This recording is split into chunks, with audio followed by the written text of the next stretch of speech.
There's a distance between us. It's getting hard to reach out. Haven't seen you in seasons, but all I hear is your voice.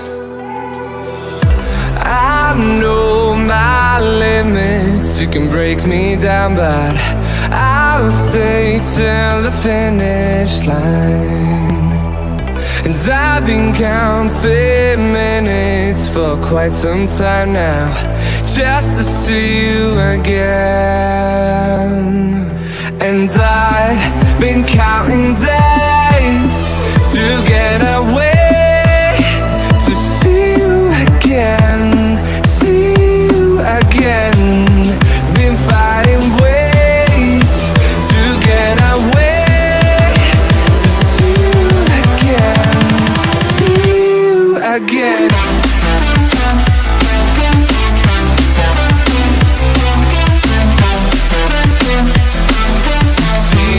again.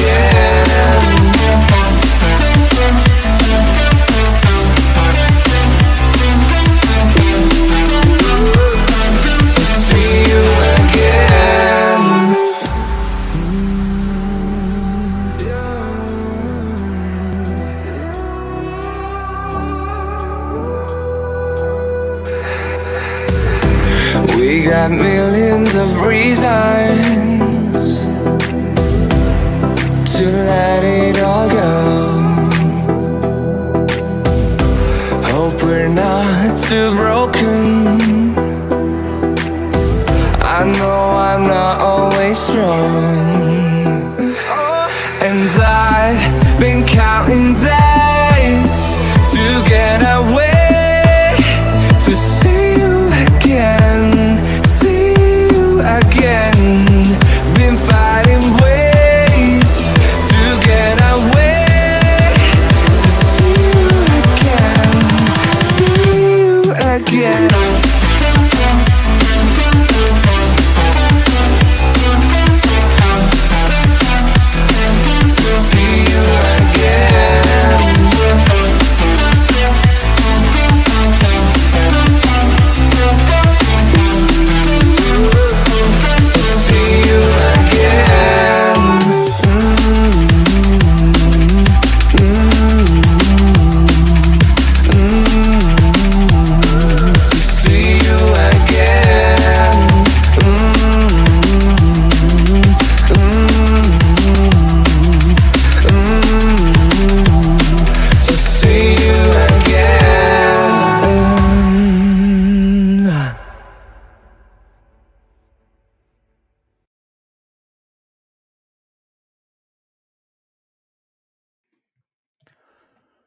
What's going on, everybody? Welcome to the Gin College Podcast. I'm your host, John J. II, here with Branden Smith, our sports guru over here at GSN.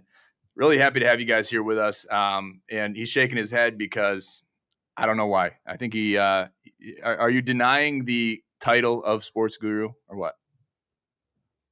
No, absolutely not. It couldn't be more accurate. Couldn't be more accurate. Yeah, I would hope so. So listen, we're dealing with some games here. Obviously, I'm wearing my Sparty hat, and it's been a tough year for the Spartans. I don't think anyone has to sugarcoat that for anybody. But we're going to survive, and we're going to thrive, and we're going to move on. We're going to, file into the Spartan Stadium this weekend as the Michigan State Spartans are, and we're going to root for the boys in green and white. So we got a great slate for you guys tonight. Smitty, you got any wise words for the people? Anything to share with us that's been breaking and that the people need to know? Number one, it doesn't really matter. It would always be more enjoyable if both teams are solid. But anytime you get Michigan State to play each other, it's always a great atmosphere, always a lot of fun. And it's always a good opportunity to bully your friends when their team sucks. So be prepared to be hearing a lot of slander this weekend, okay? Smitty's proclaiming that as a proud bully. So may it be known to the people that is his stance, and that is from the horse's mouth himself. So let's start off with little brother down there in Ann Arbor. Michigan football under fire for sign stealing scandal. So this has kind of been some breaking news that just went through the wire, social media wire. I almost said waiver wire. My mind's on fantasy football right now. My team's in shambles. Wake up. We're talking about Michigan football, and they're dealing with a sign stealing scandal. We talked about this pre-show. How can this even be measured? Is this even news, or are they just trying to take up some article space and they're running out of shit to talk about, especially at Yahoo Sports and ESPN? What's going on here? Shine some light on the situation. Shine some light on the situation. This should be covered up. This should have a bag over it, like most Spartan fans this weekend should. And honestly, it's a joke. It's irrelevant. Propaganda. You go on and on, name it all.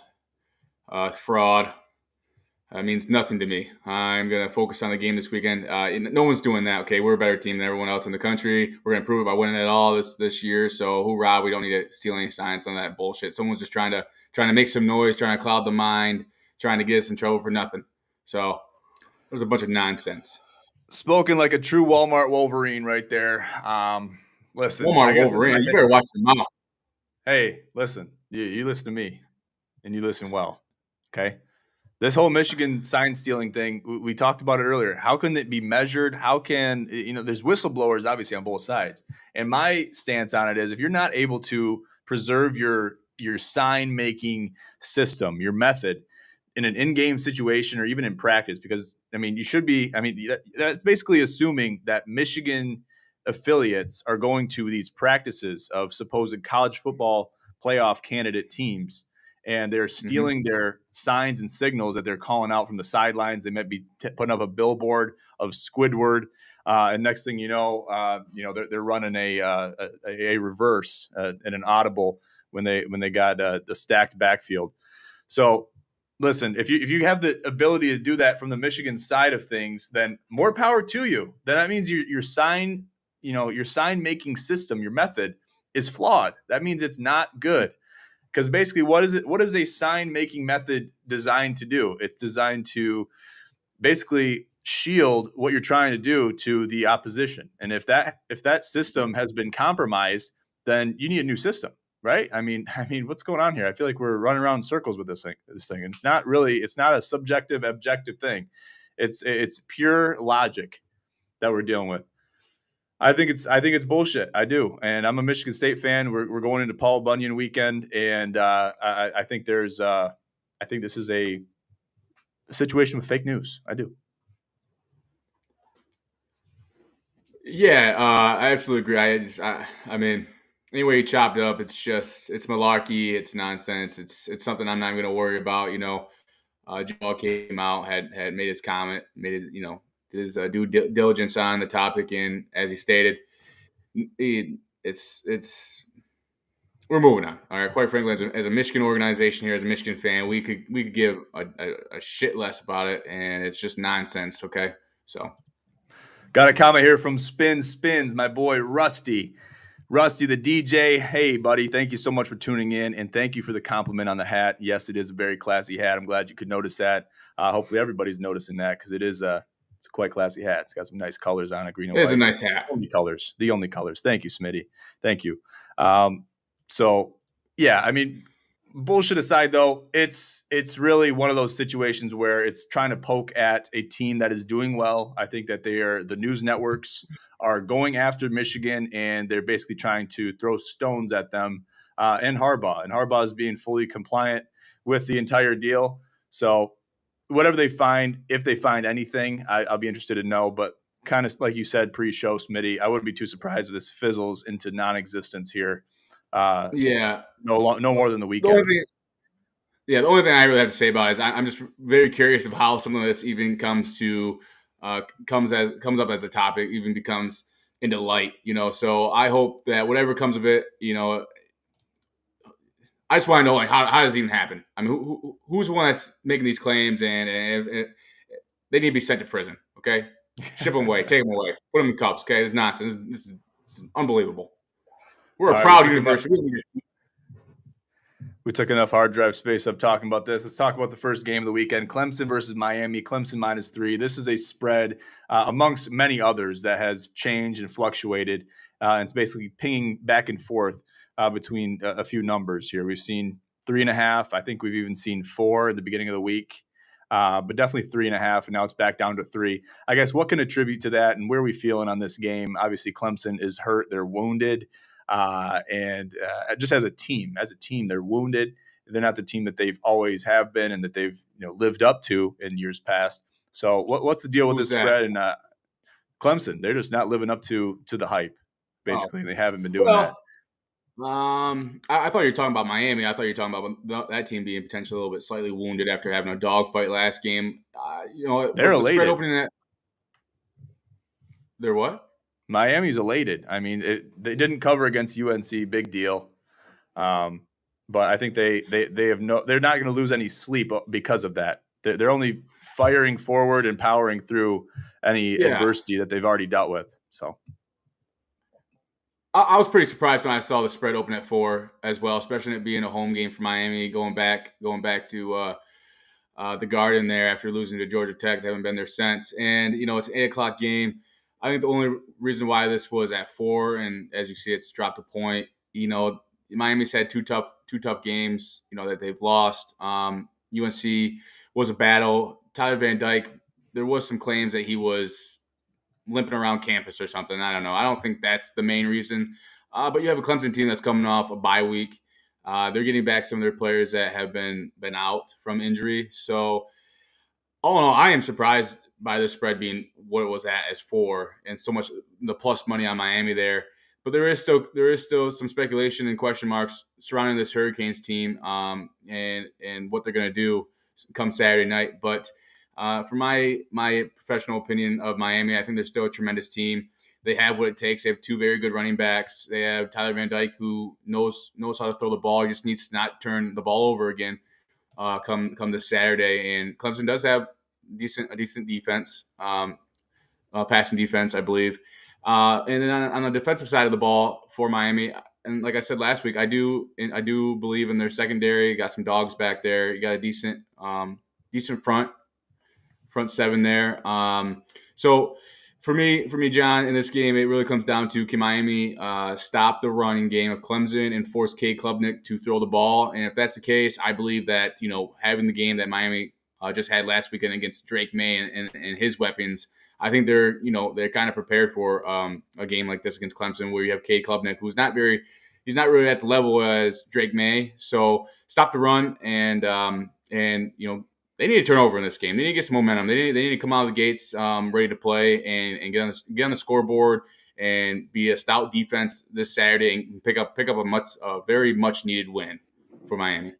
Yeah, momentum's going to be a big thing in this game, especially. You're playing at home if you're Miami and the Hurricanes coming off a loss against North Carolina. Forget about that loss. Forget about it. Leave it in the background. Just leave it. You're moving on to Clemson, a team that has had question marks thrown at them all year. And they're favored going into this game into the Miami Hurricanes territory. And I don't know. I smell blood in the water. And if I'm Miami, I really smell it, and I'm going after it. Yeah. So I feel good about Miami even still. I do, honestly. And, if you're looking at these schedules for these teams, Miami's had a tougher schedule, right? They had a bad loss against Georgia Tech, but Georgia Tech is kind of you can kind of respect Georgia Tech with Hing there at quarterback, and that was a very hungry defense there.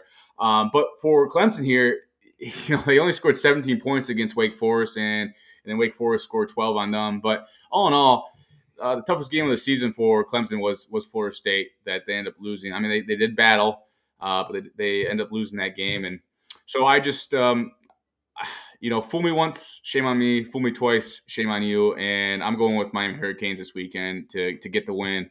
And I do believe in that team. I think they're a pretty solid team. So, yeah, I believe in the Hurricanes team. You riding them with the points or taking a money line at home? I gotta take them. I gotta take a money line at home. I'm gonna enjoy the plus money on them. Take advantage of the opportunity for the plus money, and hopefully the crowd's loud and Tyler Van Dyke, just don't turn the ball over. We can't have any fumbles. We can't have any interceptions. Running backs. and they have their 3 wide receivers Restrepo, George, and I forget another guy. Number 3. There's number 3, number 4, number 5. All those guys are very, very good NFL type wide receivers. Tyler Van Dyke just needs to wake up, not throw an interception, and then Parrish and the other running back. Gosh, I should be a little bit better with the names here. They just need to run the ball, put it down their throats, and control the game. Yeah, 100%. That's going to be a theme, especially going into these later in the season games, and that is ball security. Ball security in conjunction with high football IQ. With that, you should be able to minimize the turnovers and minimize the damage from the offensive side of the ball. And the teams that do that effectively are going to be the teams that prevail, especially the ones that are in contention for college football playoff runs. So that's going to be a big theme going into the postseason, as it always is.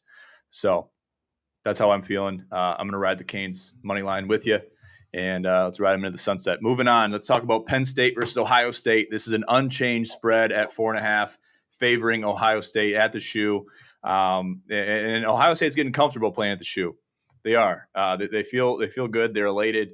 But this Penn State team is not a team to mess with. This is a big, high-class, high-intensity Big Ten matchup, undefeated matchup, both sides. So we're looking for fireworks here at the very least. So what are we looking for in this game? What are we looking at as far as, Penn State? What do they have to do? What if they have to do to kind of get through this Ohio State defense and prevail and also limit the damage? How do they do that? Yeah, well, for Penn State, for me, I think in this game, it's running the ball. When it comes to Penn State, again, really haven't played anybody. And one game that I think about that makes me a little bit not so comfortable with Penn State is when they played Illinois. I was on the road, and they struggled in the first half. They really, really did struggle against this Illinois team in the first half. And for Penn State to be successful this weekend, they need to be able to run the ball. And they need to be able to run the ball at the start of the game. And they can't be getting off to a slow start. You give this Ohio State Buckeyes any kind of momentum to begin the game, get a 3-and-out. Say Penn State gets the ball to begin the game and gets a 3-and-out. That can't happen. That's bad recipe right there. So for Penn State and for me, gotta get the ball rolling. Gotta get running the ball. Okay, and then make it easier for Drew Aller to ease into this game, right? Allow Aller to ease into this game, right? You get the running game going, it opens up the passing lanes, of course. And then for me on the opposite side, of course, we're talking about Penn State getting through the Buckeyes there. The question marks with the running backs, Henderson, and the wide receivers, not knowing if they're going to play or not. It's hush hush. That's how it goes in college. It's hush hush for these players. But this is going to be a great game. I love the 12 o'clock slate. I love it. I love that it's at 12 o'clock, and it's a Big Ten. In the Big Ten, these games are always they're tough. They're fight. It's a tough fight the whole game, right? And I want to see that Penn State defense show up and be as dominant as they have been, and clog the run clog the run for Ohio State and make Kyle McCord throw the ball and see what can happen in the secondary there. Yeah, this game will likely start to paint the picture for who's going to come out of the Big Ten victorious and who's going to make a run from the Big Ten in this college football playoff. So that's going to be important to watch for. Obviously, you got some good games to come. Still, we're not out of the woods yet, especially if you're Michigan. You got some contests ahead of you that you have to be somewhat cautious about. But this game in particular is really going to start to set the stage for who's going to come out of the Big Ten and who's going to arise victorious in the Big Ten Conference and win the Big Ten championship. So, I mean, yeah, and we saw it with Maryland. You can't get down, and they did the right things in the first half, but where they fell is because the second half is essentially a second start to the game. Coming out, you got fresh legs, you got a pep talk from your coach, and now you're feeling good. What are you going to do with that? How are you going to deal with that, and how are you going to use that to your advantage? And we saw Maryland crumble out of the halftime locker room. And basically, Ohio State used that to their advantage, and they capitalized on it, and they even wound up covering with a late field goal in that game. So if you let that happen, you got to kind of come out fresh. You got to come out swinging in the beginning of the game first and foremost, but not to undermine coming out of the halftime locker room. You got to come out fresh, and you got to come out swinging. Don't let Ohio State use their weapons and use the scoreboard to their advantage, because they will do it. They'll use the momentum there in the shoe, and that's a hostile environment if I ever knew one, as it would be in Happy Valley in a whiteout. So, I mean, it's just kind of how the schedule ran this year. It's at the shoe for this Penn State Ohio State game with, the records that both these teams are dealing with. And it's going to be a hell of a contest. It's going to be a good noon slate game that's going to be hard to not watch. Yeah, it's a great game to start the day off with. Both these teams, obviously Ohio State played Notre Dame. That was the best defense they've faced all season. And now they're going against Penn State, number one defense in the country. And for Penn State, this is the toughest defense they're going to have faced all season, and it's on the road. But man, that Penn State defense with Manny Diaz as a coordinator there, it's gonna be a good game. And I'm liking Penn State. I think it's gonna be a close game. I would have to say a +7. If you took an alternative spread with Penn State at +7.5 or just +7, I think that's a very comfortable spread. Even taking the 4.5 is kind of I think, not a decent, not a bad idea. What I'm trying to say here, but if you really want to shoot for the moon, you take that money line and you run with it. Try to get out of that horseshoe with a W. So, yeah, another opportunity for plus money, especially in a parlay scenario. It's looking good. I mean, it could go either way. I guess this is games at a neutral site. Is this a pick'em game? And if this is a night game at Happy Valley, what is the spread? Yeah, well, with this spread even being 4.5, and I don't know about Trayvon Henderson and Ibuka, but if it's a neutral site game, yeah, I think that's definitely maybe 2.5, 3 for Ohio State, and if it's at Happy Valley at 8 o'clock, yeah. And then I believe, and I would have to say if it's at Happy Valley at 8 o'clock, and this was on this same exact week, I would have to say it's probably maybe 1.5, 2 for Penn State. Oh, type really? order deal. Okay. Yeah. I think this spread's a little high, I would have to say, but there's a lot of question marks. Drew Allard has never played in this type of environment. This is going to be his first type of game, on the road like this. I mean, Colin McCord, this is going to be, essentially the second biggest game, with Notre Dame there. But I just think that Penn State's going to be able to run the ball. Drew Allard is 6'5". He's a big quarterback. I think they're going to have some. They're gonna get this ball running. They're gonna run this ball, and then they're gonna have their defense. Defense is where it's at for this Penn State team. It's their bread and butter.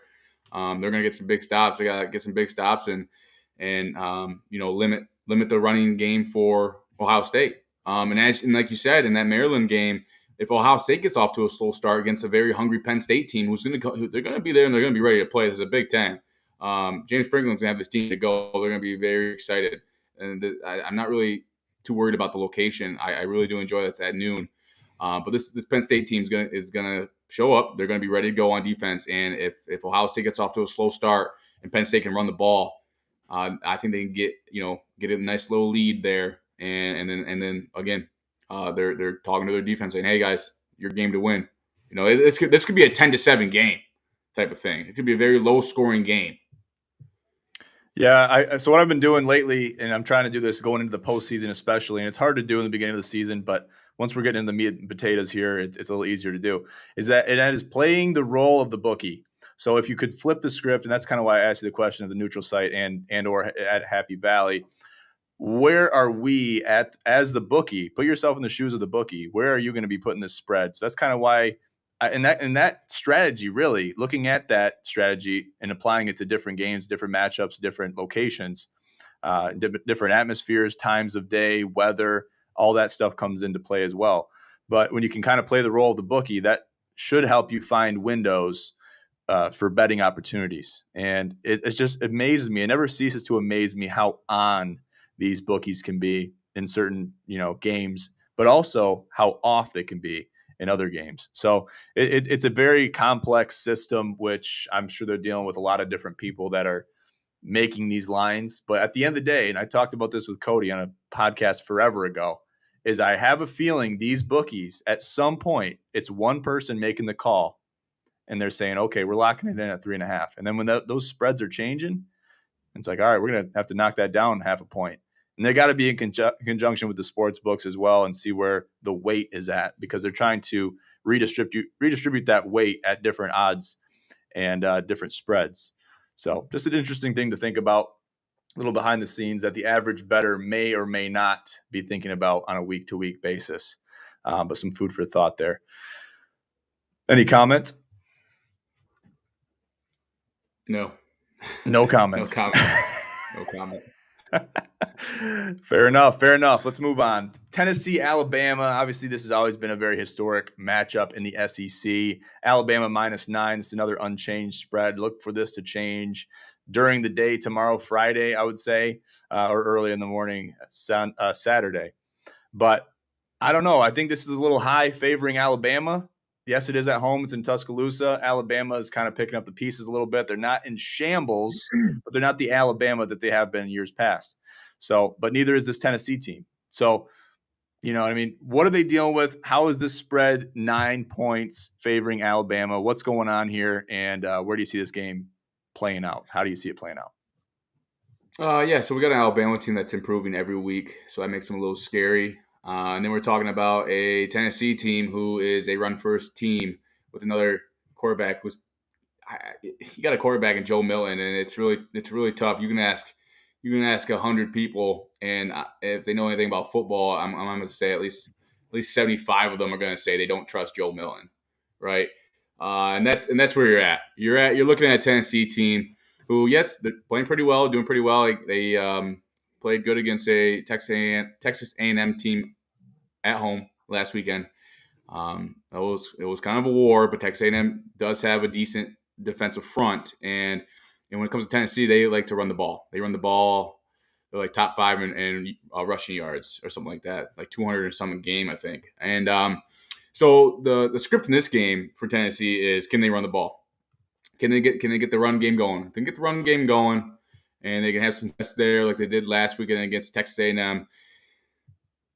You're asking Joe Milton, he's got to make some passes, and that's the thing about this game, and it makes it hard for me to take Tennessee, and the +10 does kind of entice me in this game, but every time I think about it, I think about Joe Milton, and gosh, it's so hard to trust this guy, to trust that cat. And then Josh, the coach, what's his last name, John? You know, I couldn't tell you. Like, I can't, I don't know if it's Heichel. It might be Josh Heichel. Yeah, that might be it.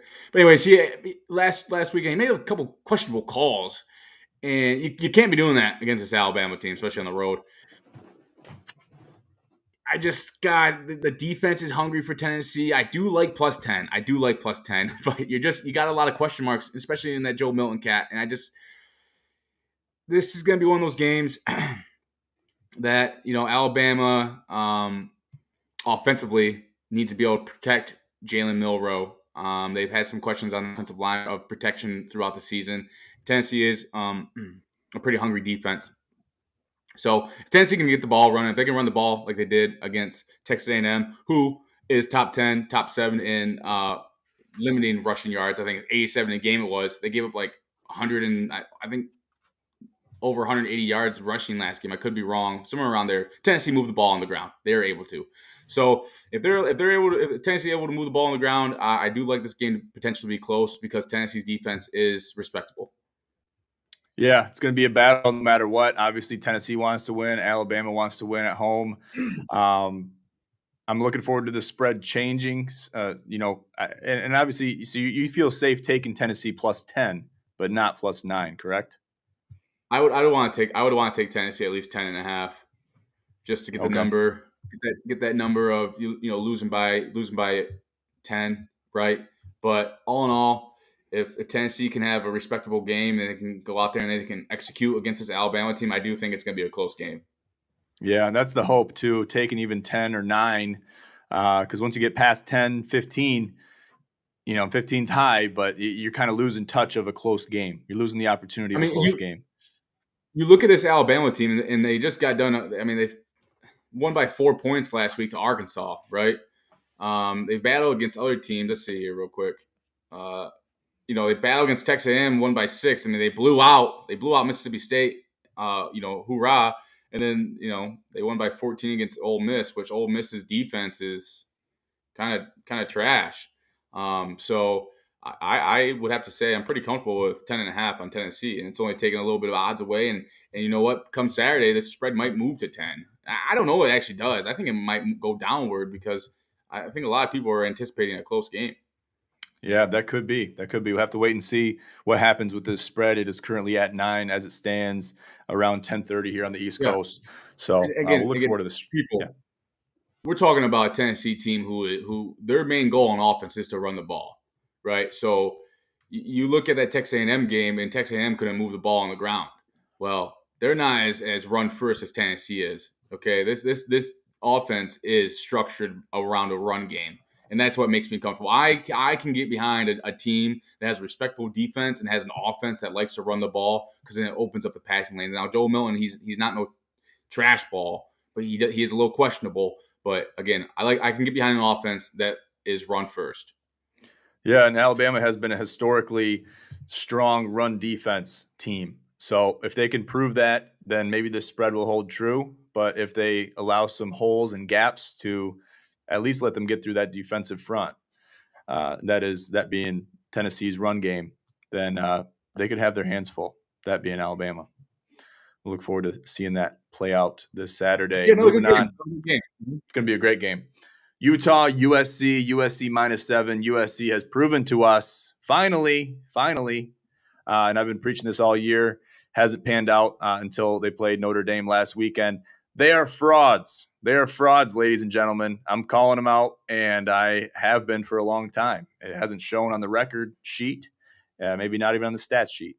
But, when you're looking at first half performance against a team like Arizona, hungry Arizona team, and they kind of let that game slip between their fingertips in the late stages. And hats off to USC for finishing that game. But that game should never have been that close.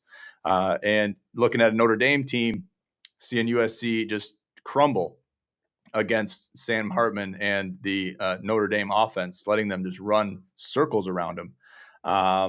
This USC team is suspect going into the future, going into the postseason, and they are basically on eggshells. They're on thin ice. So where we stand on this USC team, obviously Utah has been getting the job done without Cam Rising under center. His career could be over potentially, and I haven't heard much of him. He looks pretty good with the headset on, so they might not be throwing too many questions at him. But what are we thinking about this USC -7 spread? Does Caleb Williams have the juice, or did he lose it last weekend? Jesus, I tell you, if I could reach out through this camera and just give you a slap on the back and the neck, I would. Okay, Caleb Williams did not lose any juice. He had zero juice last week against a very, very tough Notre Dame defense. Okay, have some respect. Put some respect in the Heisman Trophy winner's name. Okay, first and foremost. Secondly, USC as a team is not suspect. Their defense is suspect. And one of the things about this game that we can appreciate is now the defense is suspect. Their secondary very, very much suspect. The run game not too bad. If you look at the yards, they get 152 yards on the ground on average that USC gives up defensively. And you look at this game, and as we all know, if you've been watching college football for the first 5 weeks of the season, Utah is has a big old question mark, like you mentioned. No Cam Rising. They have Nate Johnson, and then they have this Bryson Barnes cat running quarterback there. So in this game, in order to beat USC, they're going to need to either run the ball very, very well, like they did last game against California. Sorry, California team. Or they're going to have to be able to pass the ball. And I just don't see Utah being able to keep up offensively with USC. After Caleb Williams throws 3 interceptions last weekend against a very, very good Notre Dame defense, I would have to say that they're back home on the west side, very comfortable, sleeping in their own beds, waking up, kissing their mamas goodbye. And Caleb Williams is going to show up, probably going to throw for like 350 yards, and they're going to win by like 14, 21. I don't know. They're going to blow this Utah team out of the water. Utah defensively looks like they're getting a little bit, what's the word I'm looking for? Exposed. It looks like the Utah defense is getting a little bit exposed. They're on average giving up 211 yards passing, and that's exactly what USC wants to do is pass the ball. That's all they want to do. So I don't know how this spread's only 7. I guess because Utah put up 34 points last week against California, and not one was a passing touchdown. That they're going to give this Utah defense and team way more respect than I think they should be, especially on the road. I think this is going to be a redemption game, a revenge game, essentially, for Caleb Williams and his pride. Well, yeah, he's got to do something because his pride is definitely suffering right now. And hopefully he's sleeping on some money from his NIL deals, because I see him in almost every every commercial that I see. Caleb Williams is on it. Dr. Pepper, you name it. He's on a lot of the commercials. But listen, hear me loud and clear. I'm not going to stop talking shit about Caleb Williams. I'm going to talk shit about him as much as I want. And you just mentioned, Smitty, you just mentioned how this USC defense is suspect to the run game. They're suspect in the secondaries, but they're also suspect in the run game. This Utah team likes to run the ball, and they've proven that. So even Nate Johnson in there, he's not Cam Rising, but this Utah team has been able to manage.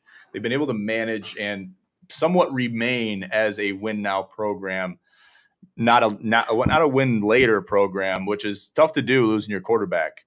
There's been a lot of pieces that have had to be picked up from the Utah side of the ball. The Utes have had to scramble and really do a lot for that offense to remain, or at least stay close to what they used to be in 2022. So, listen, I think the spread is very appropriate, and I've been praying on USC's downfall for a long time. So are you taking Utah +7? You're telling me? Yeah, I'll take them. Really? I'll take a +7. Wow. Sure. Wow. I just don't see it, man. I just don't see it. Look, I think you're overshadowing the fact they just played like the number 5 defense in the country last weekend on the road at 7:30. Every other game they put up 40+ points, and not one single game that Utah's put up 40 points. I mean, they put up 34 last week against California, 31 against Weber State, and now they're starting Bryson Barnes again in these like 3 games when they were playing Baylor. When they played Baylor, I'm pretty sure Nate Johnson was the main quarterback. But this team just has too much question marks on the offensive side. You're asking too much to run the ball all game. I just don't believe it. I don't believe it. I don't see how. I just don't see it. Again, as I stated last weekend when I picked USC to go against Notre Dame, which was a terrible pick, but I wasn't kidding when I say that offensively USC is tremendous, right? And yes, Utah, respectfully, their defense has played very, very well this year. But when you got a team that's given up 200 yards on average, passing the ball, and they played teams like Baylor and California, they played UCLA and lost by 7, right? UCLA didn't. I mean, Dante didn't have a great game. And then the next toughest game, I mean, I guess they played Florida to begin the season, but I can see it.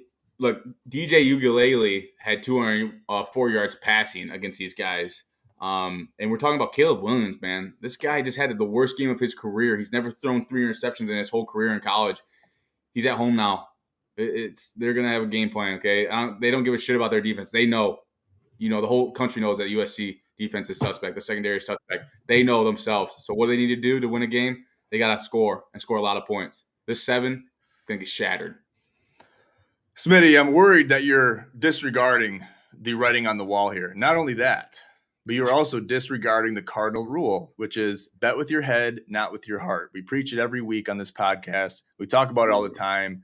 Can you explain yourself a little bit? You're betting with your heart here. You're betting with your heart here. You're letting your emotions get the best of you. Explain yourself. Why would you let that happen? The unfortunate part for you is I'm not betting with my heart. I'm betting with the fact and the stats here that offensively USC, tremendous. They played one of the best defenses in the country in Notre Dame, right? And that team came ready for the pressure they had on the defensive line to force these interceptions. I just don't. I don't see how a USC team comes into the following week and does not, correct the errors from last week and say, hey, we just got our asses kicked. This is why. Okay, I just don't believe that Utah's going to be able to keep up with them offensively. And this Utah team just lost to Oregon State. So are you telling me that Oregon State is going to beat USC? I don't know. Or what's preventing them from it? Me that? I mean, Oregon State could beat USC. I mean, I'm with you on that one. It could beat them actually. Okay, but I look. Utah to win this game has to pass the ball. and I don't believe in Bryson Barnes. And maybe he proves me wrong. But you Bryson just Barnes can throw the mentioned ball. you mentioned how the USC secondary is suspect. They are suspect not only with the run defense, but also in the secondary. You said especially in the secondary. So if they do go the pass game, Nate Robinson, I mean, This Utah team doesn't blow anyone away. This Utah team Nate doesn't Robinson. dazzle you on offensively at all. Okay, they just don't. They don't. They can. I don't believe that. Nate Johnson, not Nate Robinson, the NBA player. I had to correct myself there. Yeah. Okay. Listen, it's going to be a good contest. It's going to be a good contest. Maybe I'm bet with my heart going against USC. So I'll eat that one. But I just have a hard time. I have a hard time seeing USC not put up. I mean, they put up 20 points against Notre Dame. Maybe they got some points in Bozo time, but I just don't like the team I mentioned, like Miami, how they played UNC, right? That UNC game set that team up for Clemson. Okay, superior opponent in UNC. Now they play Clemson, who's not on the same echelon as UNC. Okay, same thing with USC, in my opinion. They just got done playing Notre Dame, one of the toughest defenses in the country. Now they play Utah. But the difference in this game is that Notre Dame has an offense and Utah really doesn't. Okay, Utah might be able to run the ball, right? We're talking about college football here, but I just don't believe they can pass the ball. And they're going to have to pass the ball because USC is going to stack the box. And I think they're going to tell their DBs, just don't let anyone behind you. And now that might be impossible. I'm not sure where they're getting their DBs from. But I believe in Caleb Williams. That's who I believe in. I believe in Caleb Williams. Like I said against Notre Dame, I believe in Caleb Williams. I believe in Mario Williams. I believe in Taj Washington. I believe in those wide receivers to get open, and I just don't think that Utah's gonna have enough defensive pressure. I just don't see Caleb Williams having a back-to-back terrible games like that. I just don't believe it. And seven's a good number for a USC backer. Okay, I would take him at 5.5 and be comfortable with 6, winning by 6. Okay, all right. So you're not comfortable with 7. I'm more comfortable with 5.5. Okay, fair enough. So I'm going to take Utah plus 7, and I guess given what you just said and what you just gave me, I will eat my words on Monday if I'm wrong. Okay, fair enough. Let's make it Saturday night after the game. Okay, that's fine. I'll go on IG Live and eat the words. Let's move on. Let's talk about what we came here for. Michigan versus Michigan State. U of M minus 24, change from 24.5. They're playing at Spartan Stadium under the lights. It's going to be a hostile environment for not only the players, the fans, as well. So, I mean, walk me through this game. Obviously, I've heard different things. I've heard people. I saw Michigan fans at the gym today. They're like, "Oh yeah, you went to state, didn't you?" And they're trying to they're almost patting me on the back, saying, "Oh, it could be a close game." I'm like, get the fuck off me. I don't need any hands on my back. You don't need to console me. I know it's been a tough year. I know we've had a tough time. We're dealing with some coaching issues, and we're dealing with some personnel issues too. Be it as it may. That's the season that we've been presented with, and us as fans are expected to blindly abide by the decisions being made and go along with it. We're fans of the team. It's my alma mater. I'm going to support them no matter what, through thick and thin. It's like a marriage. So Absolutely. I'm hopeful in this game to at least make it a game. Do they cover? That's TBD. Walk me through this game. I mean, I've heard a lot of things. I've even heard people say it's going to be a blowout, which I guess isn't off the wall. But if it is a blowout, what's it going to take for Michigan to make it a blowout? Because obviously you can't shy away from the fact that this is a rivalry game. It's an in-state rivalry game. Playing for Paul Bunyan, it was kind of a blowout last season, and that was that. I mean, Harbaugh's got a lot of unfinished business, so I don't blame him for doing it. He's going to bring out all his weapons in the reserves for this one. But what are we expecting from this game? What are we looking for? Well, you got to ask yourself some questions here. Number one, what does Michigan do well? Michigan does extremely well, almost better than anyone in the country, is they don't let people score, right? They just don't let you score, right? So with that being in mind, I kind of look at that Washington State team when they played Michigan State at East Lansing, right? 41-7. Washington, yeah. I think that was a low spread for somebody. I think that spread was like 18. In this game, when we're talking about in-state rivals, the biggest game of the year for some of these guys, and you're a Michigan team who defensively just loves to just absolutely stranglehold you, right? Just get a pillow and shove it over your face and just stop you from breathing, right? Type of thing. And I think that's what they're going to do. I think that's what's going to happen this weekend is Michigan's defense is just going to do everything in their willpower to not allow Michigan State to score. I think if I'm on that Wolverines team and we're as hungry as we are, and we're talking about, the green and white, we're going into their house saying, let's not let up a single point. I mean, if you watch these guys last game against Indiana, when Indiana was trying to score, even their secondary, everyone's flying around, or their backup players, everyone's flying around. This team has a lot of pride for what they've been doing so far this season and not letting teams score. I mean, it's a statement, right? You're not scoring on us, and and then you look at Michigan State against Rutgers and up to 21 points in the fourth quarter. All you Michigan State fans, for a moment in that game last week, thought you guys had a breath of life. And then the next thing you know, it's gone again. 21 points in the fourth quarter. See you later. Goodbye. Right? So, in my opinion, I might take this. I would take 20 and a half. Just again, I take these numbers just to be more comfortable to attack a number, right?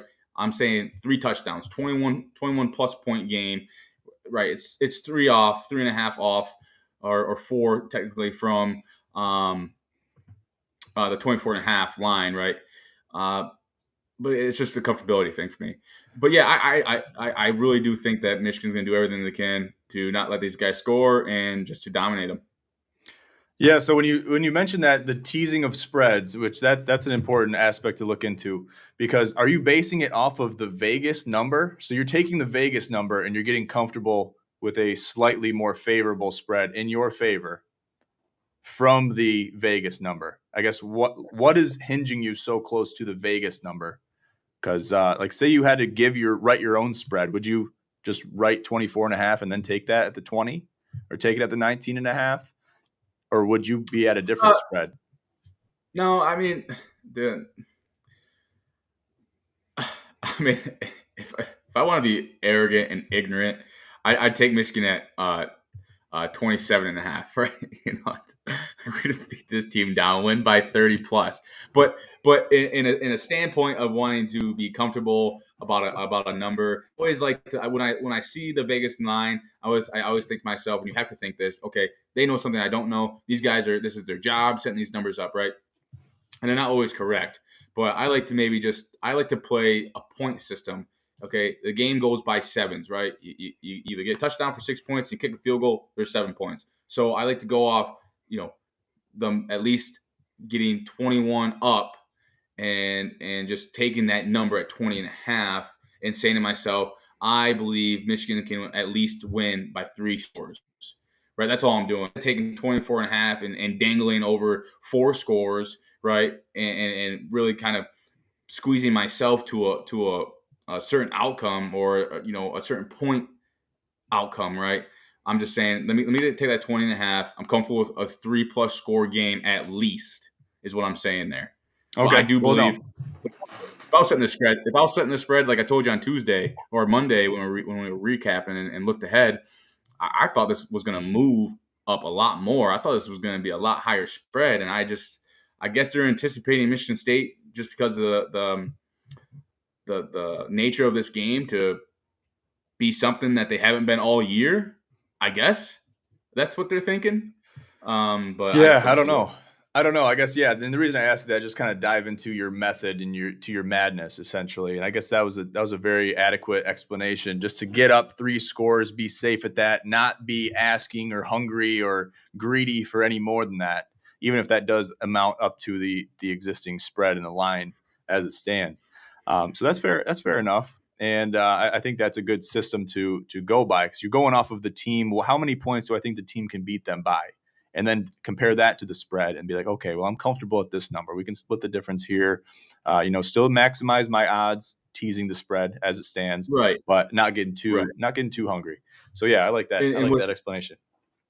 and with the theory, you're moving the number to stay, advantageable, right? In a game like this, you're not going to move it down to 13 and a half, and you're going to be minus 305. I mean, you could do that and be extremely comfortable, and not, you just go to sleep and count sheep, right? Type of ordeal. But you're moving the number to a point where it's still advantageable, odds wise, because Right. that's the name of the game.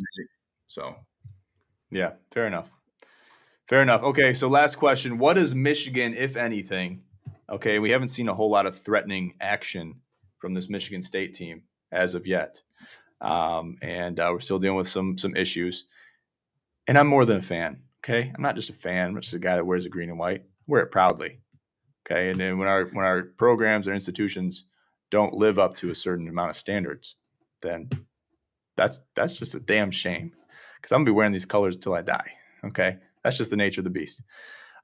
What, if anything, let me get back to the question. What, if anything, does Michigan have to be cautious of going into this game, going into I guess you can call it a hostile environment in East Lansing, at least historically it has been.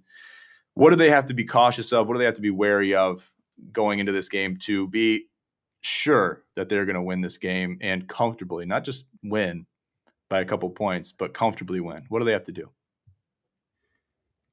Just do what they've been doing all year, quite frankly. And one of the things about this offensive line and the thing about JJ McCarthy, these guys, McCorum and Edwards and I think Wilson, of course.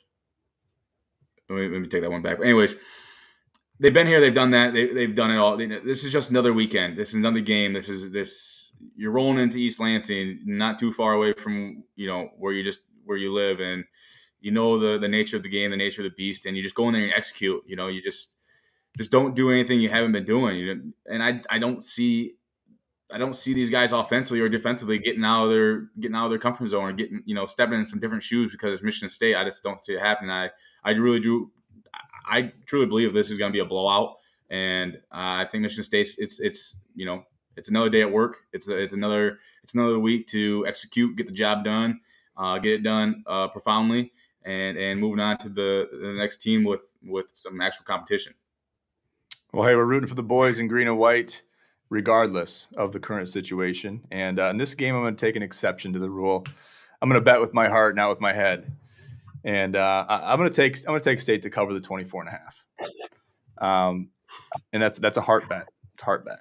But I have an exception to make here, and I wrote the rules on that, so I can take that exception and grant it to myself, and I'm going to. Am I going to put money on this game? That's confidential. But be it as it may, I just want to see a good contest. If I see a good contest, I'm going to be happy. Obviously, Michigan is the team to make the run. So if they decide to play football, then great. And that is being Michigan State. And I hope they do, and I hope they show up and play the game at their home stadium and play it for the fans and do it for more than football. And that's what they got to do. That's what they have to do. They're playing for pride. They're playing for respect, respect of their university and respect of themselves and to their team. Yeah. So look for a good big game. Yeah, big game. I just don't see Michigan State showing up and being something they haven't been all year, and I don't believe that Michigan's going to show up and be something they haven't been all year, type of thing. Right. And I'm in the same boat with you there. Good deal. All right. Compromise. I like that. We came together, full circle. That's how it's got to be. Sure. Finally, that brings us to the end. Cool. So looking forward to the weekend. Final thoughts, any wise words to the people going forth into the weekend, Smitty? Yeah, everyone has opinions. They're like buttholes. Wait, is that it? I think so. No, sorry. I forgot.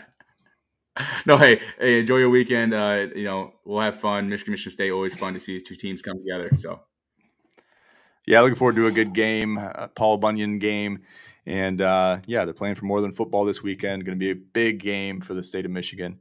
So we're looking forward to it. Good deal. Make sure to check us out on social media. Our website, ginsportsnetwork.com, for all IG posts, updates, and articles. Go to our IG, Gin Sports Network, and at Gin College for all reels, IG posts, and everything that is on there. So check it out and go to our link tree that's in the bottom of the podcast for all of our links. Good deal. Thank you guys so much for tuning into this episode of the Gin College Podcast. I'm your host, John J. II, here with Branden Smith. Have a great night.